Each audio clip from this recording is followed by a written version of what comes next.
Okay, can I start? चलिए, question number 17 क्या कह रहा है? So US company wants to set up a manufacturing plant in India, जिसके लिए उसको 8 मिलियन रुपीस चाहिए. It is expected to have a useful life of 5 years with a salvage value of 2 million. Company straight line method follow करती है. To support additional level of activity, investment will require one time additional working capital of 1 million. Since the cost of production is lower in India, the variable cost of production will be 30 rupees per unit. Additional fixed costs will be 0.5 million. Company is projecting the sales at 80,000 units at a price of 100 rupees. Applicable tax rate to the company is 34%. Cost of capital is 8%. Inflation in US and India is 8 and 9.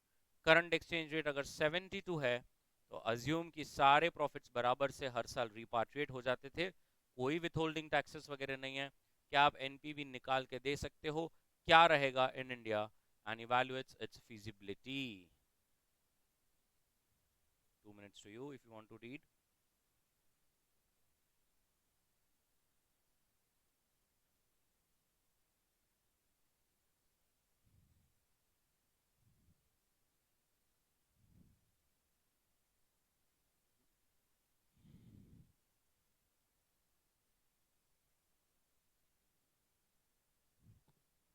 So can I से कितने साल का project है? 5 साल. तो obviously 5 साल के forward rates वगैरह निकाल लेंगे. सबसे पहले what is the spot rate? $1 is equal to 72 rupees. So common sense, India is a domestic country. India का इंटरेस्ट रेट 9 है और यूएस का 8 है. देयरफॉर ये अगर ईयर 1 का करना है, वन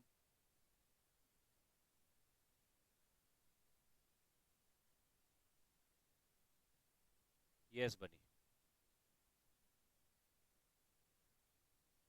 राइट. चलिए कर लीजिए ऐसे. 5 इयर्स के फॉरवर्ड रेट निकाल लीजिए.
Done with 5 forward rates.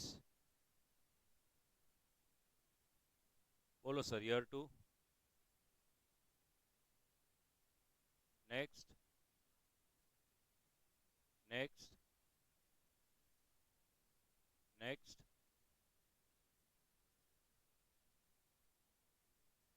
Perfect. चलिए next. Calculation of initial investment dollars में निकाल लेंगे, होम करेंसी है. सो सबसे पहले आपको अभी कितने पैसे चाहिए? 80 मिलियन चाहिए क्या? Very good. So initial investment ऐसे चाहिए पहले 80 lakhs और फिर इंट्रोडक्शन टू वर्किंग कैपिटल कितना? 1 million मतलब 10 लाख। सो ये टोटल हो गया 90 लाख रुपीस। और आज का एक्सचेंज रेट क्या है? 72 रुपीज पर डॉलर। निकल गया। Therefore initial investment in dollars आज कितना लगेगा? 1,25,000। बना लो। ईयर जीरो पे कितना पैसा लगेगा वो बन गया। Initial investment is $1,25,000।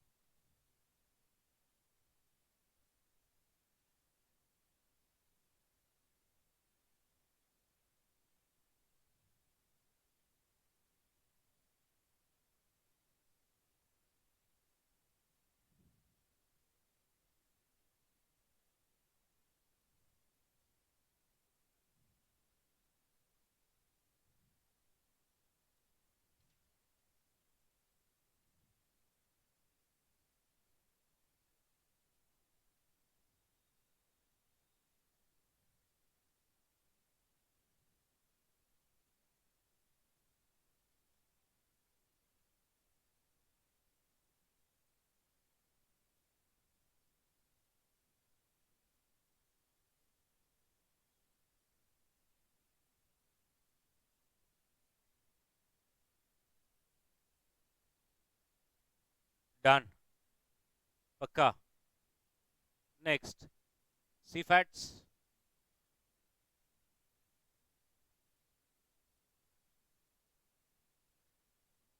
Calculation of annual CFAT. चलो बडी, कितने प्रोडक्ट्स बेचने वाले हैं साल में? 80,000। और क्या सेलिंग प्राइस कितना होता है? फिर क्या कॉस्ट है?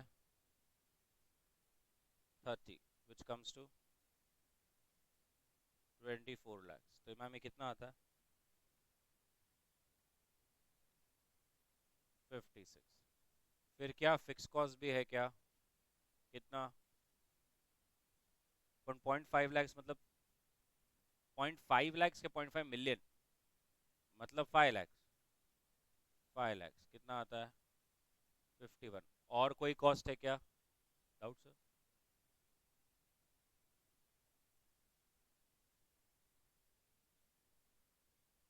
किधर बोला? इधर कैसा इन्फ्लेशन से जाने वाला है? लास्ट दो क्वेश्चंस में ऐसा बोला था, all the prices will keep on changing as and when the inflation comes.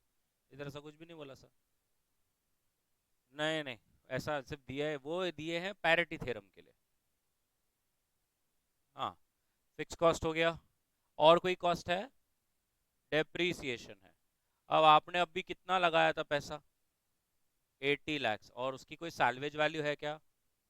20 lakh. कितने साल का है ये? 5 years। तो जरा बताओ डेप्री। 12 लाख। 39 लाख। और कुछ है? नहीं। तो this is your PBT. What is the tax? 34। मुझे लेस करके ही डायरेक्ट बता देना। 25.7 lakh. 25,74,000 add depreciation 12 lakhs, that will give you CFAT। Perfect.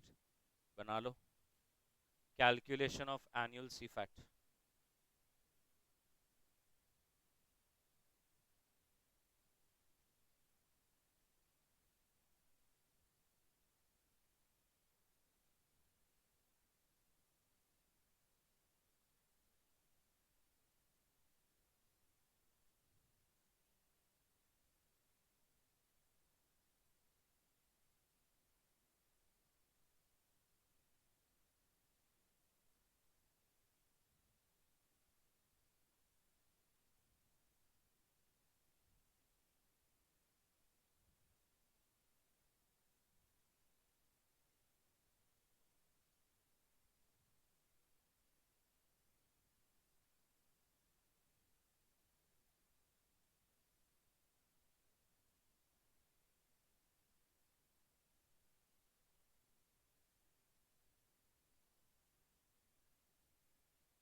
Done.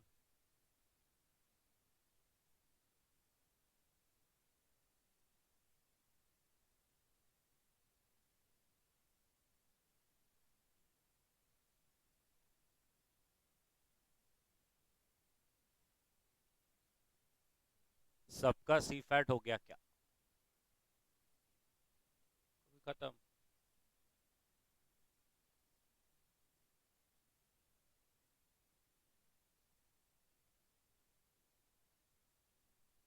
ध्यान से, कैलकुलेशन ऑफ एनपीवी।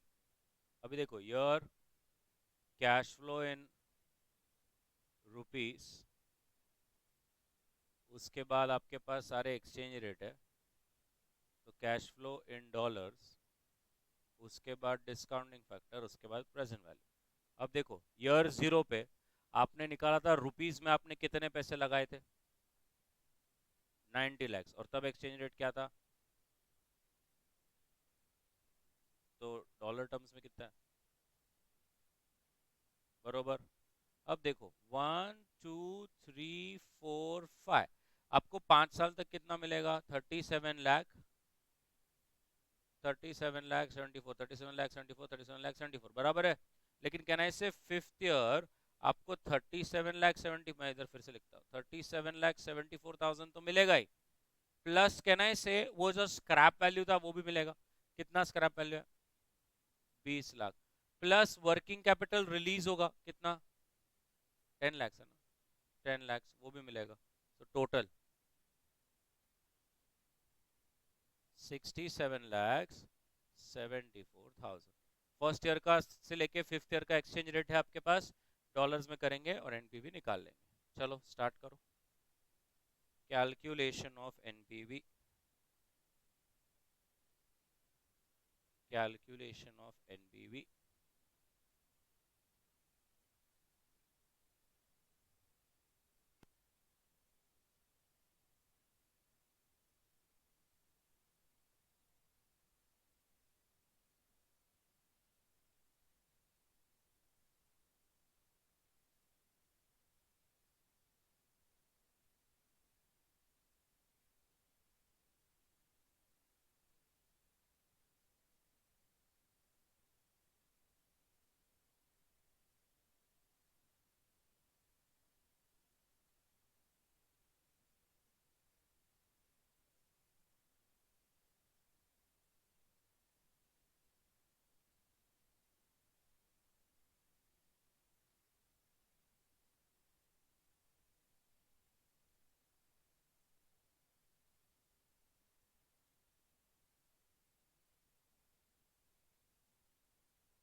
1 लाख।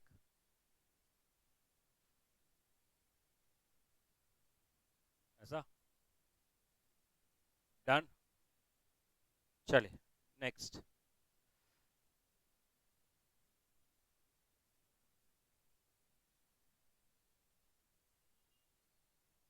14 किया था ना आपने, याद है आप सबको? वो दो जगह इन्वेस्ट करना था, ये देखो ऐसा, राइट? अगर आप 14 एक बार देखेंगे क्या क्या बोला था, ये ऐसा आपने कोई कहना इससे, ये डिविडेंड इनकम, स्टॉक लेंडिंग, ये सब इंटरेस्ट, ये सब दे के रखा था।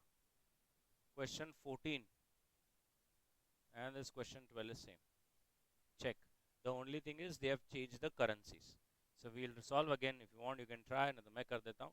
The Treasury Desk of the Global Bank, incorporated in UK, को 200 मिलियन GBP इन्वेस्ट करना है 6 महीने के लिए। तो उनका एक ट्रेडिंग डेस्क है जापान में, उनको भी 200 मिलियन इन्वेस्ट करना है high dividend yield Japanese securities में, जिससे डिविडेंड इनकम इतना आएगा। आप समझे, वो डब्बा में था, ये पैरावाइज है। The dividends are declared post dividend, securities को 2% डिस्काउंट पे बेचना है। Desk will also earn 10 million on account of stock borrow lending activity. The securities will be sold and the amount will be remitted back in London. The fixed income desk of US बोलता है हमारे यहाँ पे भी invest कर सकते हो, हम सिर्फ 5% रिटर्न देंगे। याद है, वैसा ही था वहाँ पे भी। तो अगर आपको आज का रेट और 6 महीने बाद के रेट दे के रखे हैं, तो फिर क्वेश्चन कहता है कौन सा अच्छा रहेगा, करेंगे क्या? चलो।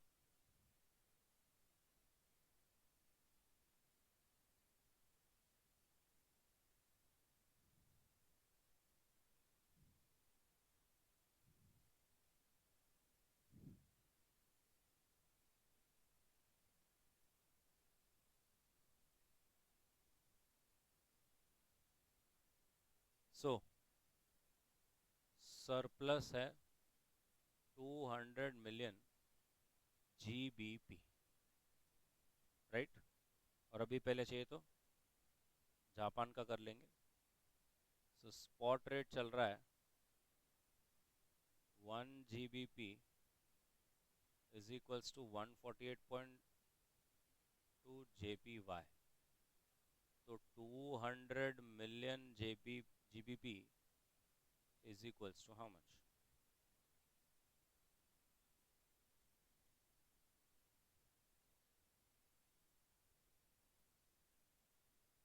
29,600.04, राइट? उसमें डिविडेंड इनकम भी आने वाला है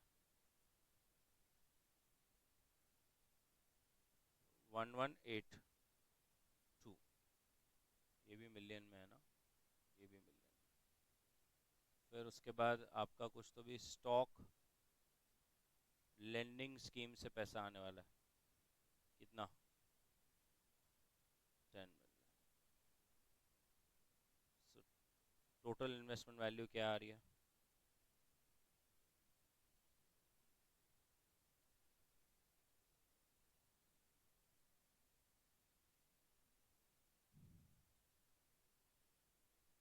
बोलो।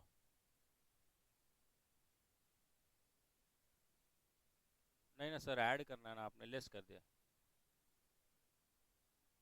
3079,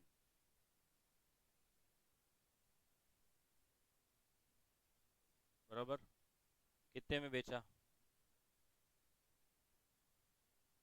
नहीं, एक मिनट पहले इसका वैल्यू निकाल लो ना, वो कितना ये बोल रहे हैं वो,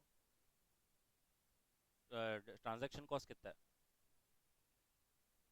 2% डिस्काउंट, 98% कर लो ना पहले। 98% बताओ कितना आ रहा पहले।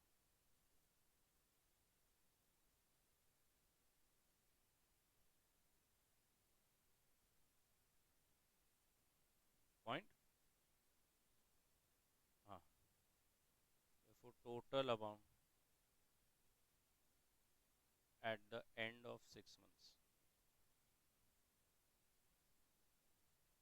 1182 प्लस 10 प्लस 29,008.04, 30, ऐसा।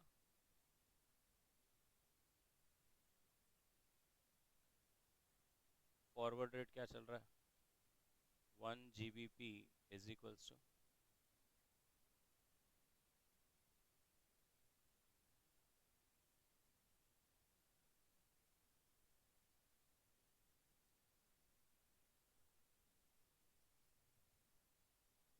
मैम फिर से एक बार,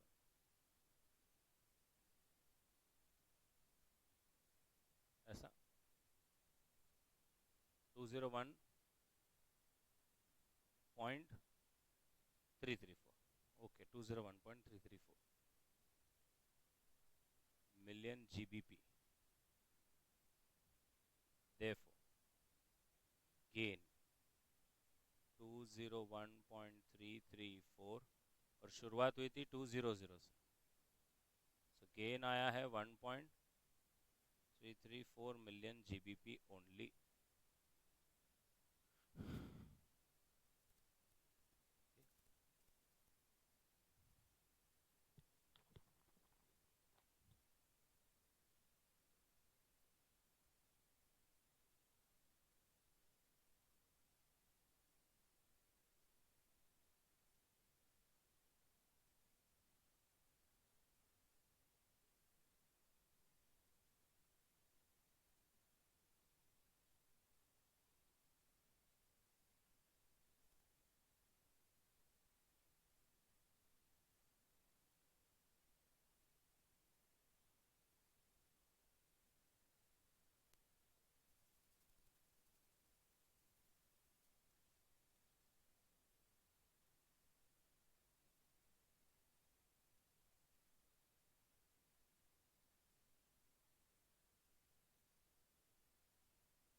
डन विथ जापान.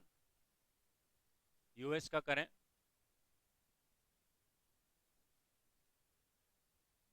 पहले जापान का मना लो. यूएस का तो बेस्ट पार्ट है, सीधा कन्वर्ट करके 5% लेना है.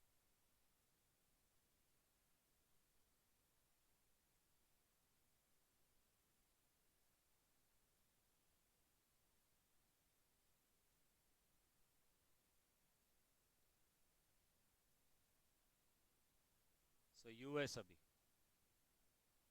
सरप्लस इतना है. What is the coat?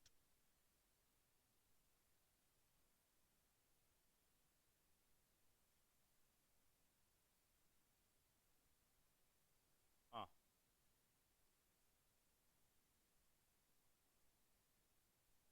And what is the interest? 5%. 6 months. Sorry,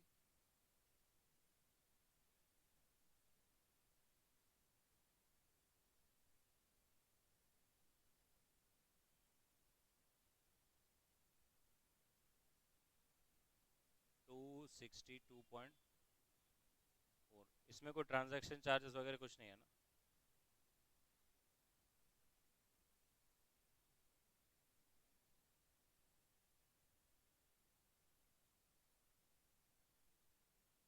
forward rate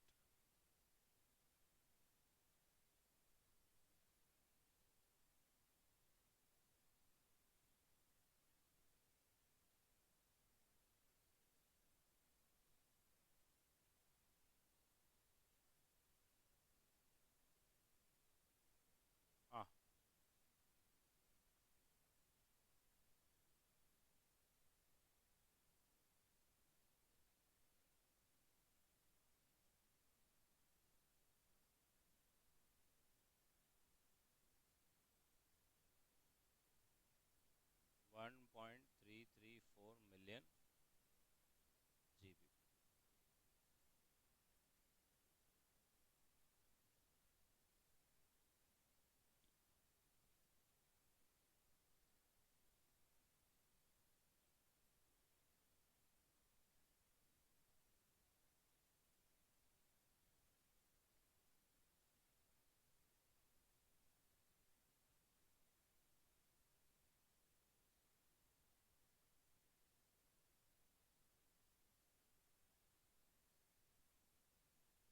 same conclusion कि हम डॉलर में यार,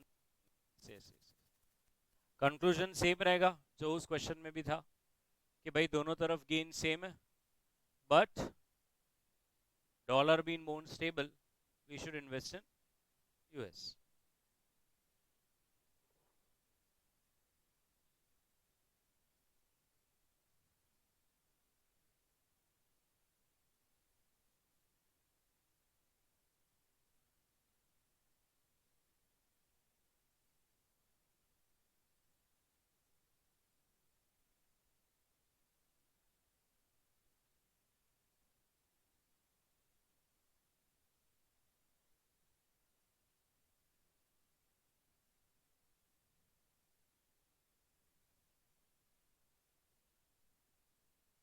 डायरेक्ट सरप्लस क्या?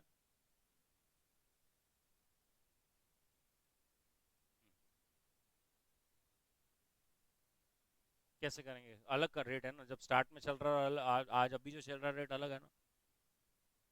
ये सेम क्वेश्चन फॉरेन इंटरनेशनल अपना फॉरेक्स चैप्टर में क्वेश्चन नंबर 18, 19, 20 ये तीन में, जहाँ पे उस वो बोला था कि मैं कनाडा में हूँ, कैनेडियन डॉलर्स में इन्वेस्ट कर रहा हूँ.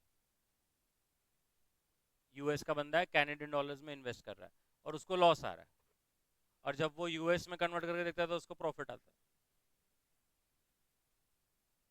फिर इसीलिए तो इंडियंस को क्यों बोलते हैं कि आप यूएस के म्यूचुअल फंड्स में इन्वेस्ट करो. अपने को क्यों बोलते हैं? क्योंकि अपने को बोलते हैं कि हमेशा से मालूम है डॉलर अप्रिशिएट ही हुआ है इतने साल से, तो अगर इक्विटी ने कोई रिटर्न नहीं भी बनाया तो भी एक्सचेंज रेट में अपन पैसा खा के जाते हैं. इसको सिंपल एग्जांपल क्या है, समझ लो एक यूएस से बंदा है, उसके पास 1 लाख डॉलर है, वो आया इधर इन्वेस्ट किया, आज रेट चल रहा है 70, तो उसको कितने पैसे मिलेंगे? 70 lakh rupees.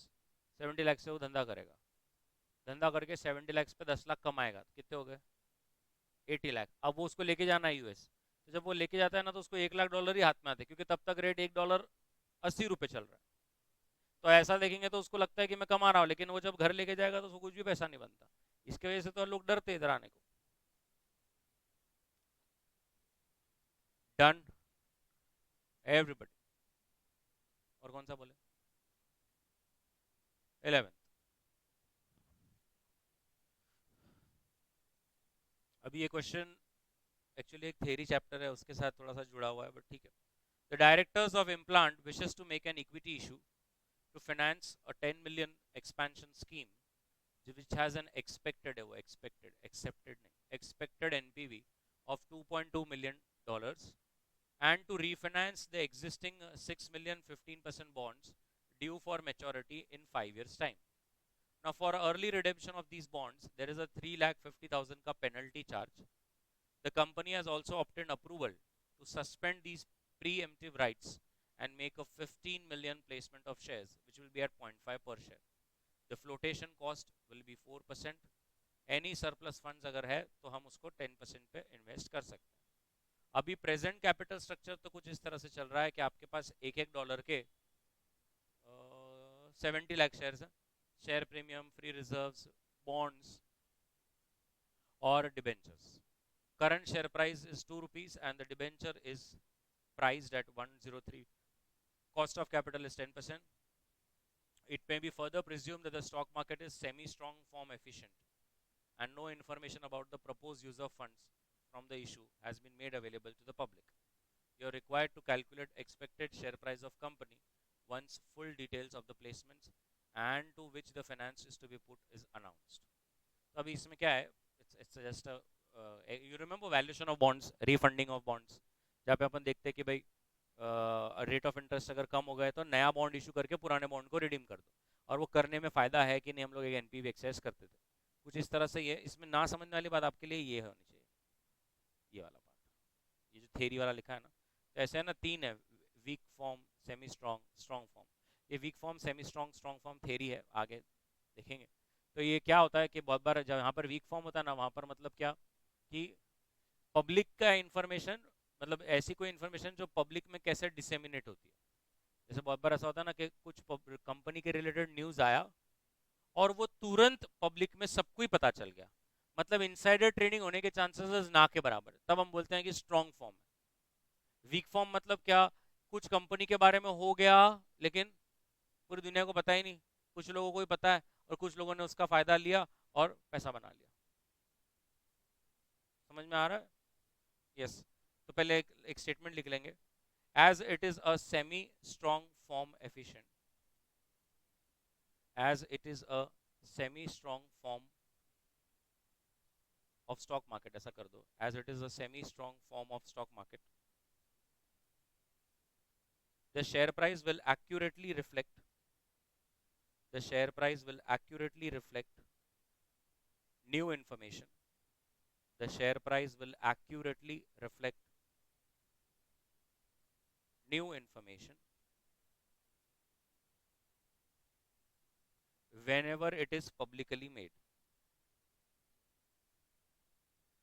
whenever it is publicly made, whenever it is publicly made, full stop. There are two news with respect to company, there are two news with respect to company,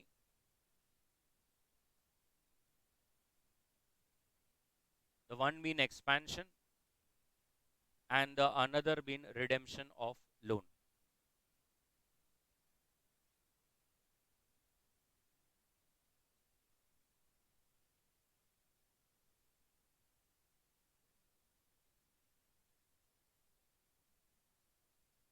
perfect. अब उनको चाहिए क्या, आपने देखा ना उनको क्या चाहिए कि ये सब जब हो जाएगा तो भाव मार्केट में क्या चलेगा, बराबर।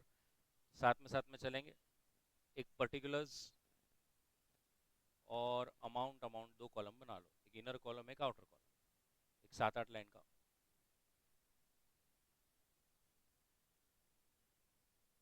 राइट। अब सबसे पहले बताओ आज हमारे शेयर्स की क्या वैल्यू है?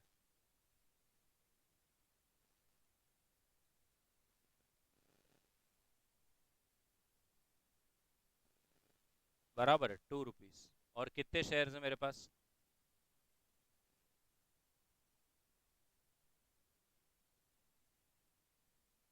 यस, लिख दिया मैंने। 70 lakhs इंटू 2 कितना होता है बोलो? यस, लिख दो। पहले तो इतना है 1 crore 40 lakhs।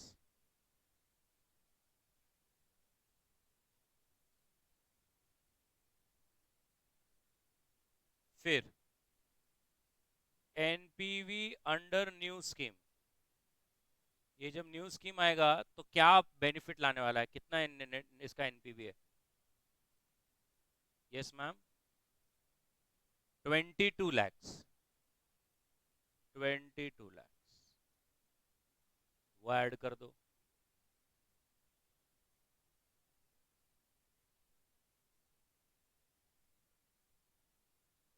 फिर नया इशू ला रहे हैं, कितना पैसा लाएंगे? 15 मिलियन, क्वेश्चन की 5th लाइन। तो 15 मिलियन मतलब कितना हो गया? 1.5 करोड़। 1.5 करोड़ ऐड हो जाएगा।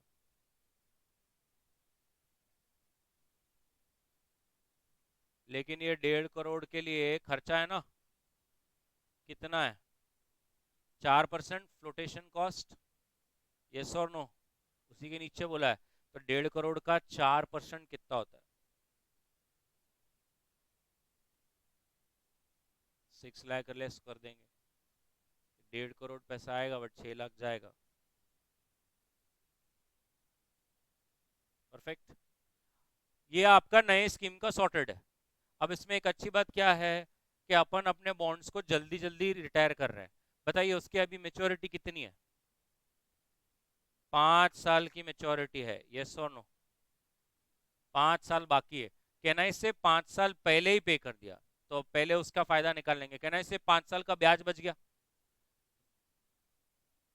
एड और less present value of benefit और loss due to early redemption.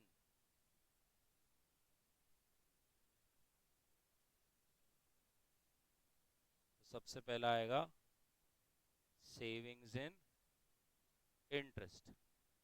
अब कितने के बॉन्ड्स थे अपने? 6 मिलियन के। थर्ड लाइन, जिस पर आप कितना पे करते थे? 15%। सो मैम 60 lakhs का 15%, मतलब हम एनुअली कितना भरते थे? 9 lakhs। Can I say into CDF at 10% for 5 years?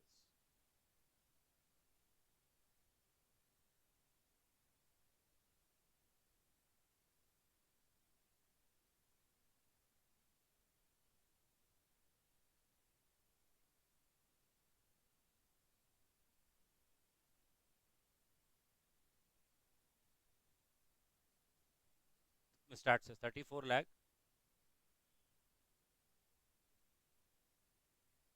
बराबर, कर लो। तो savings and interest 9 lakh rupees 5 साल का बच गया,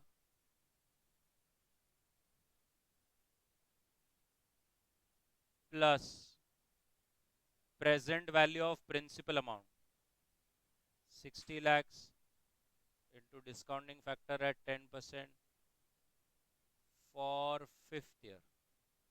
बताओ कितना आ रहा है?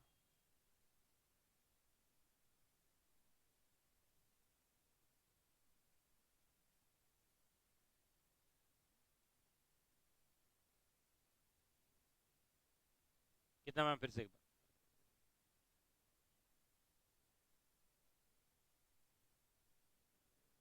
टोटल कितना होता है?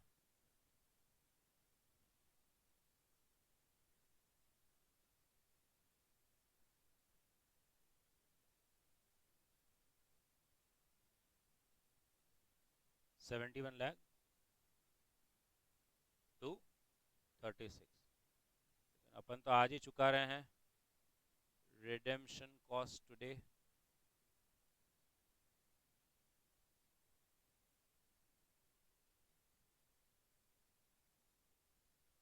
नेट सेविंग कितना हो रहा है?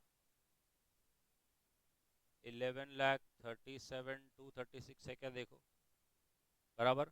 लेकिन उसमें कहना है से पेनल्टी लगने वाली है एक, उन्होंने बोला है जल्दी करेगा तो पेनल्टी लगेगा। कितने की पेनल्टी लगेगी? तो 3,50,000 लेस कर देना पड़ेगा। ये आपका नेट बेनिफिट आ जाएगा 787,236।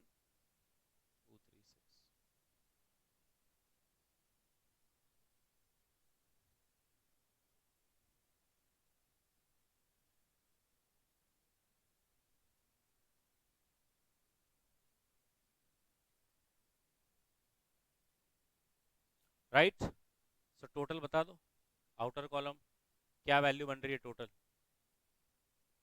एक मिनट सर, 31,38,7,7,236। देख लो सबका यही वैल्यू आ रहा है।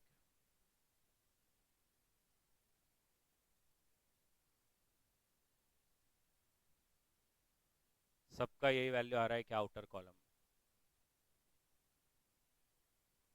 Divide by total number of shares. अब पहले कितने शेयर्स थे मेरे पास? 70 lakhs। और अभी सर आपने 15 मिलियन, मतलब 1.5 करोड़ इशू किया। और आप देख सकते हैं वो बोल रहे हैं एक शेयर 0.5 का था, मतलब एक कितने शेयर इशू किए होंगे? 3 करोड़, प्लस 3 करोड़ शेयर्स, तो टोटल ये कितना होता है? 3,70,00,000।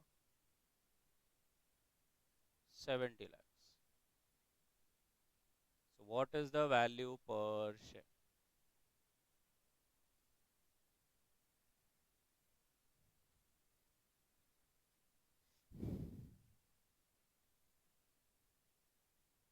Point 848।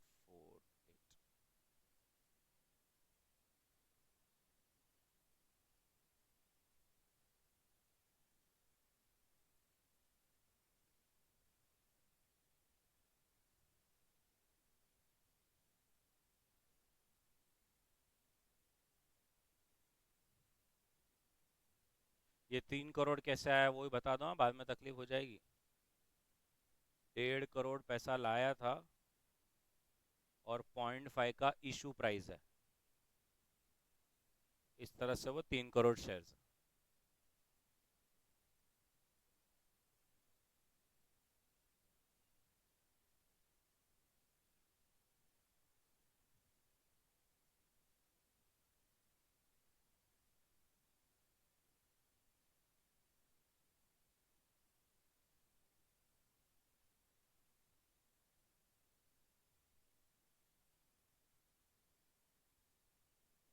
Done.